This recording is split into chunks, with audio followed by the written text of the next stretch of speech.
Good morning, everybody.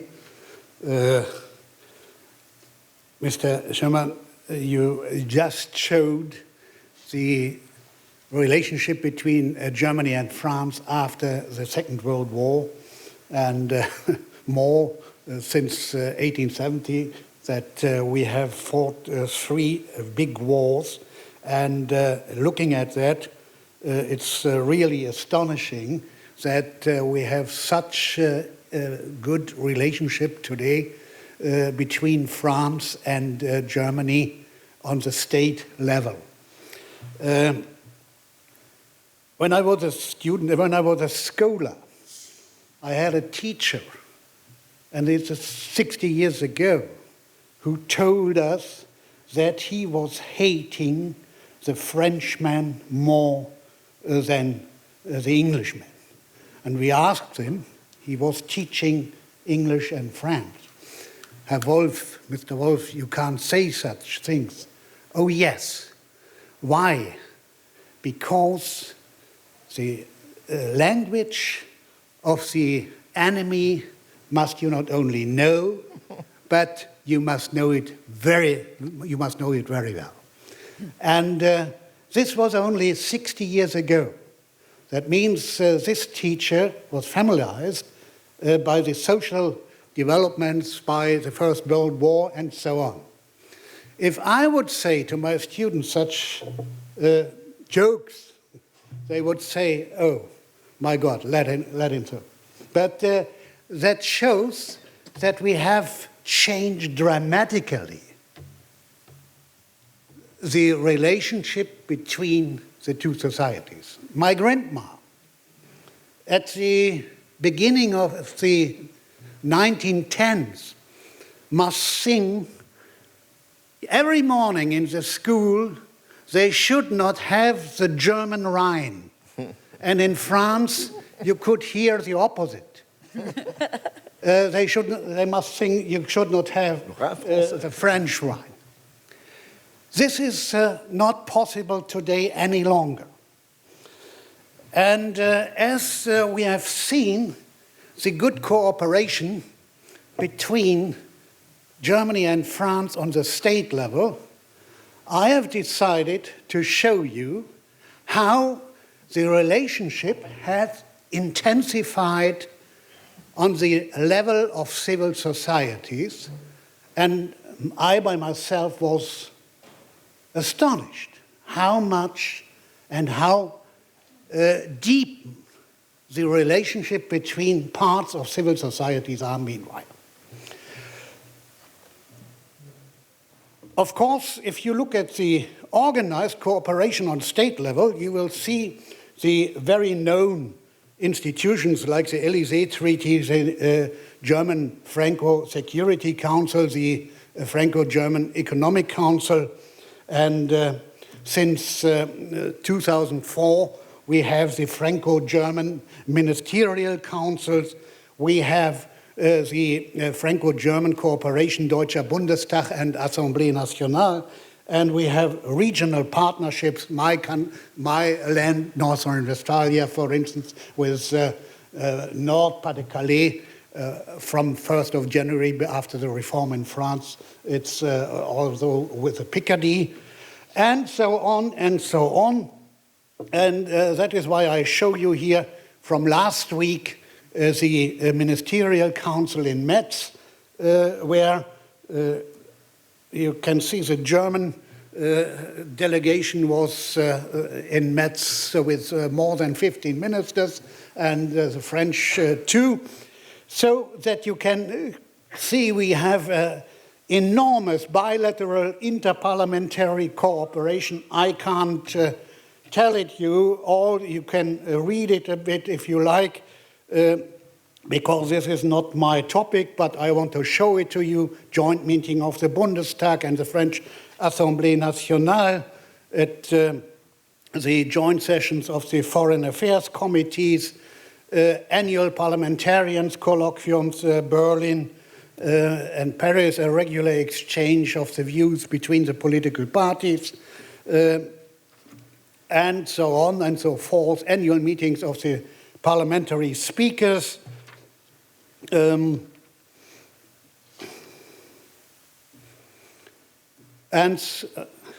So you can imagine how dense the official cooperation between Germany and France has meanwhile developed. But now I'll come to the to the cooperation of the civil societies. And at first, of course, there's a well-known German Franco youth organization. Secondly, there is Arte. Third, there's the German Franco academic cooperation with the center of the German Franco University. The town twinning as a very important model for European cooperation on the lower level. And last but not least are the school partnerships, which are very important for civil active societies. Okay, let's come to the German Franco Youth Organization. What is the aim? As you can read in Article 2 of the initial agreement, that the aim is to tighten the bounds between young people in both countries to strengthen their mutual understanding and, to this effect, to provoke, encourage, and, when necessary, to set up meetings and exchanges of young people.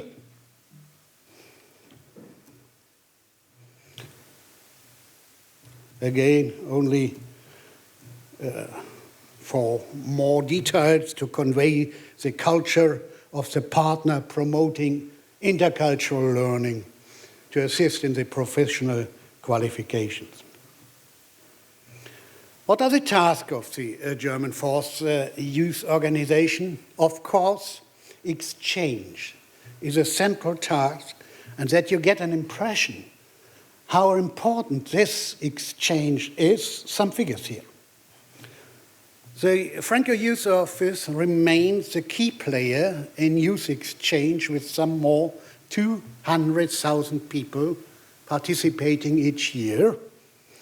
In 2014, these are the last figures we get, the FGO has funded 8,865 exchange meetings, 4,978 exchange programs, and 3,800 more individual exchange programs. And this is a figure which is very impressive. Since its beginning, we have more than 8 million of exchanges between German youth, young people, and French young people. And I remember when I was a student here in Berlin in the 60s, we participated in this international youth organization exchange as the first ones, and we had to qualify for a 2-week stay in Paris, and we always were very happy when we had 6 hours per day at the Institut d'études politiques, when we met Alfred Grosser, who made his lectures then in the German language after hearing all the time in the French language. But today it changed dramatically. When I offer my young people, it's now 10 years ago the last time, a journey to Paris with, let's say, 6 days in Paris with some lectures in the Institut d'études politiques, students ask, and what do I get for it? We had to qualify by an exam by the assistance of Mr. Professor Zibura, who said, no.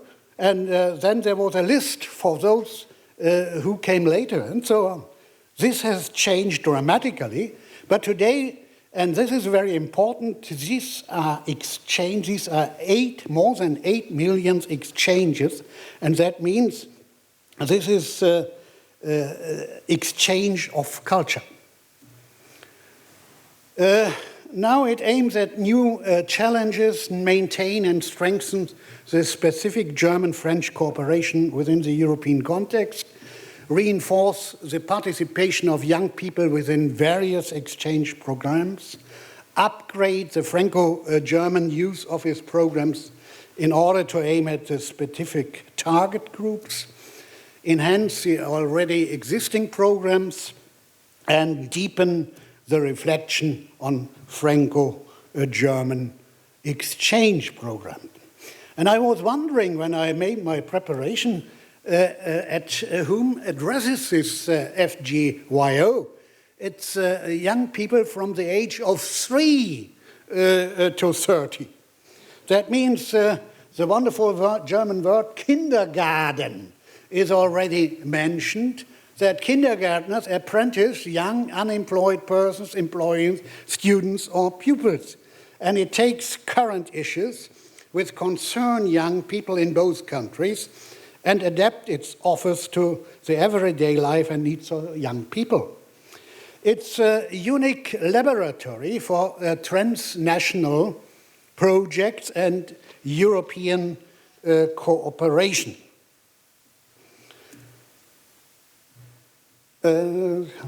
Sorry, back.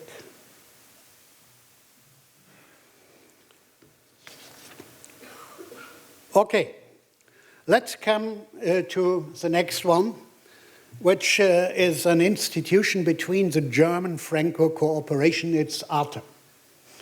ARTE, that is a project that is running with financial support from the European Union, and it involves broadcasting a selection of Arte programs, meanwhile with Spanish and English subtitles, and as well as the channels reaching languages French and German on the internet.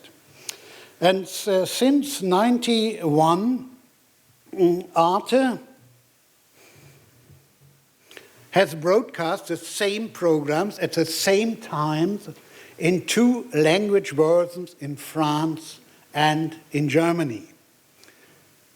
You see, 3/4 of Arte's programs consist of broadcasts provided in equal proportions by Arte France and Arte Germany. As Arte is a so-called European culture channel, it provides cultural programming that fosters understanding among Europeans and brings people together. And born of a Franco-German partnership in 1991, Arte is non-commercial. You have no commercials on Arte. That's wonderful. And it receives, as you can see, most of its money of a fund of to equal parts from Germany and France. And there's only one problem with Arte, that the audience of Arte is of course not as high as the audience of RTL or other private companies, so that in Germany, as far as I know, when Arte reaches around about 500,000 people who look at Arte, that's very much. And it's a program for adults, you can say. What are the goals of Arte for the periods 12 to 2015? Consolidate Arte's reach and quality, strengthen the channel's European identity, to be a multimedia benchmark for culture and creativity, to enhance Arte, the Arte brand and channel content, and to strengthen the Arte group. So you can see this is an important instrument for the Franco-German cooperation, especially in the field of culture.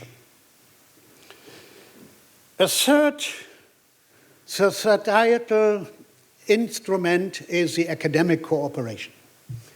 We had, since long time, since the beginning of the Federal Republic of Germany in 1949, we had already the cooperation in academic exchanges, but on a very low level. But furthermore, it was institutionalized, and especially from 1998 onward, it was institutionalized in a Franco-German university, seated in Saarbrück, and you can see here the seat of and the wonderful building of this university. What kind of university is now this Franco-German university? It's not a university like a French university or like a German university. It is a bit a virtual university because in the Franco-German university are cooperating, as you can see here, 185 universities from France and from Germany. At this university are studying more than 6,300 students in 100 actually and 76 degree programs. And we have 24 colleges, PhD colleges, and more than 1,500 final examiners, and more than roundabout 100 places where these universities are seated. You can see it here that, for instance, Franco-German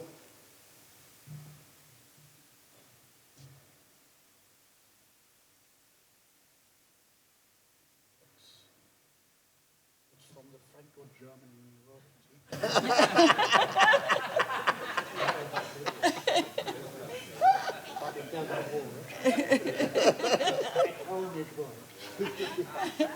Here you can see France and Germany and the places where the universities are stationed. Myself and my university, the University of Münster, we installed a double diploma at the end of the 80s. And it was a hard work to convince the bureaucrats in the ministry in North Rhine-Westphalia, if you make a double diploma, that you have to accept rules from the other part, from the partner in France. For instance, in North Rhine-Westphalia, at that time, more than 50 years dominated by the SPD government, it was forbidden to make entrance examinations. But our French partners from the Institut d'études politiques in Lille said, without entrance examinations, there is no cooperation. What was to do? Then we were very tricky. We said, students in the double diploma degree are studying in the first year at the Institut d'études politiques in Lille according to the French law. They are not the German law in the first semester. So the entrance exam was delegated to the Institut for Politikwissenschaft of the University in Münster. There were, at the beginning, we were 2 professors from Lille, 2 professors from Münster, who were examining a young student for more than 45 minutes. That was at the beginning. Later on, when there was such a big run on these places, we couldn't take it in the same way. It was 20 minutes and only one professor from Lille and one professor from Münster. So it was possible that we made a double diploma degree, and this double diploma degree meant that in the first year, students were studying in France, and there they really learned to study because they had to work. If they would have come the first year to Germany, it would be very critical to go in the second year to France. In the second year, they came together as a class, if you will, to Münster, made their second year, and went back to Lille in the third year. There, they made the first exam, and coming back to us in the fourth year, they made the diploma. 95% of them made their diploma after 4 years. And they got good jobs in the EU area because they learned the language of the French, the German, and the German, the French one, so that they were really in a good situation for the market to get jobs. Meanwhile, because of Bologna, it was changed that they have to make an additional fifth year, and they ended with 1 bachelor and 2 masters. And that means that these students are, of course, very good, very well qualified for the market. And this is the idea of the Franco-German University to support the bilateral cooperation. And we just made, it was in February when we had at the German Franco University a study day where we have to check a trilateral cooperation between a Polish university, a French university, and a German university. Okay, that was the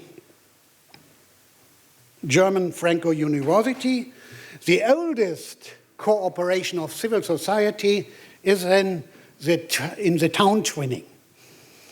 The modern, another indispensable element in promoting promoting mutual understanding and intellectual cooperation is the civil society network, where we have meanwhile more than 300 Franco-German associations, 22 regional partnerships, 2,200 town twinning arrangements, as well as 4,300 school partnerships. Initial context at this level were established back to the 1945, immediately after the end of the war.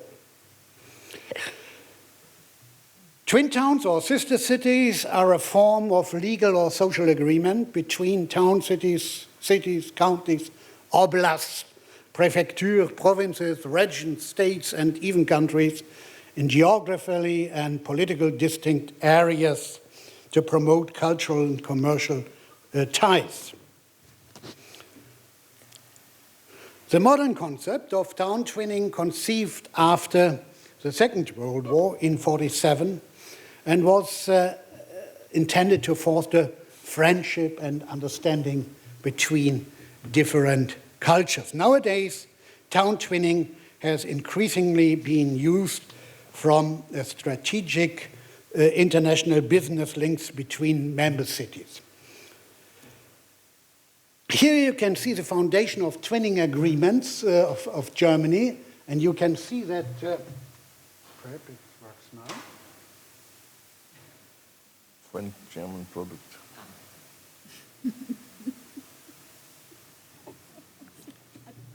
No. You see that at the beginning, after the Second World War, it was very, very low. But we have, after the Élysée Treaty, we have an increasement, and especially we have an increasement after the unification of Germany, and then especially with countries from Eastern and Central Europe. Here you can see it of the Land North Rhine-Westphalia and Germany. This doesn't differ very much. And here are the real figures. And what's very impressive is if you look at the different Bundesländer, you can see that North Rhine-Westphalia, it works, who has it? that is what I enjoyed already in Cluj. They had a better constitution than we had. Yeah. If you look at North Rhine-Westphalia, although North Rhine-Westphalia is most of the people in Germany with nearly 80 million, you see that there are only 396 communes, and that Bavaria and Baden-Württemberg have so many little towns and villages, so that there are much more cooperations in absolute figures. Now on the next figure you see, and that is important, that's why I show you. France is dominating the partnerships, the town twinning partnerships with Germany, with more than 30% in North Rhine-Westphalia, and for the Federal Republic with nearly 40%. That is quite clear why. France is the biggest neighbor, and the beginning of the town and twinning sistership was with France after the Second World War. What's the modern concept of town twinning after the Second World War was to foster friendship and understanding between the different cultures. In recent times, town twinning has increasingly been used.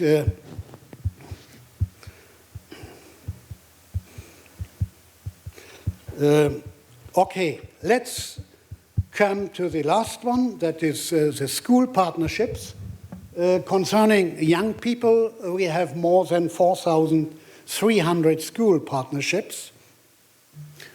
And there you can see the different exchanges, which I will not now mention. But if you look at the Franco-German schools,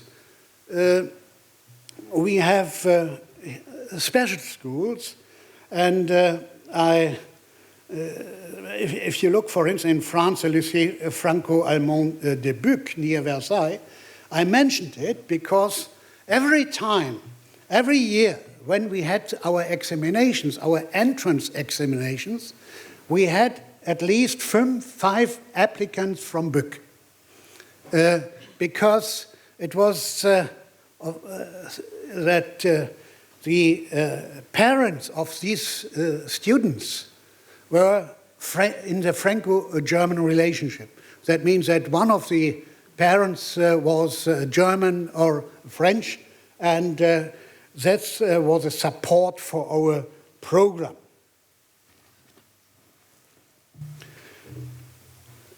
The particular importance for the school cooperation, the binational school leaving qualifications ABI-Bac and Option Internationale du Baccalauréat, and since '94, students have been able to simultaneously examination at schools in France and in Germany. Learning the partner language, of course, this is one of the tasks of the FGYO, and this is also supported by the school partnerships. And here you can see that already nearly for 5,000 children of the age of 3 to 12 were introduced in the French, in the language in children courses, the figure of the teacher. A great source of inspirations of the two neighbors and cultural spheres has always had a great, if not a decisive, influence on war and peace in Europe. However, on closer examination, we can affirm that the reconciliation process and the present close cooperation between the two countries may be quite interesting to other conflict regions in two respects: the model character of the Franco-German cooperation, a great source of inspiration as encouraging proof that a conflict once considered almost insurmountable can not only take a peaceful turn, but also under certain circumstances can bring about peace and prosperity. As a box of bricks containing diverse and very concrete instruments of understanding and cooperation, they represent to this very day the glue that elements of the cooperation and dialogue between these two very different countries. And coming to the end, we can say civil society has played and continues to play a fundamental role in the development of German-Franco relations since the end of the Second World War. Long before the Élysée Treaty was signed in 1963, it was the citizens of both countries who, on the basis of civil societal structures, promoted dialogue and immediate initiatives to bring about reconciliation. They included, for instance, French resistance fighters, prisoners of war, and German immigrants who had survived internment in concentration camps, and influenced to their experiences, were pushed for an active dialogue with their German neighbors. So we can make a summary. Hence, during the first few years after the Second World War, German-French encounters were organized between students, journalists, clerics, and other professional groups with the aim of creating mutual trust.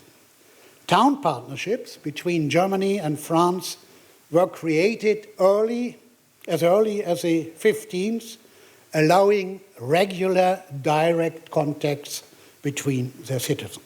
Thank you.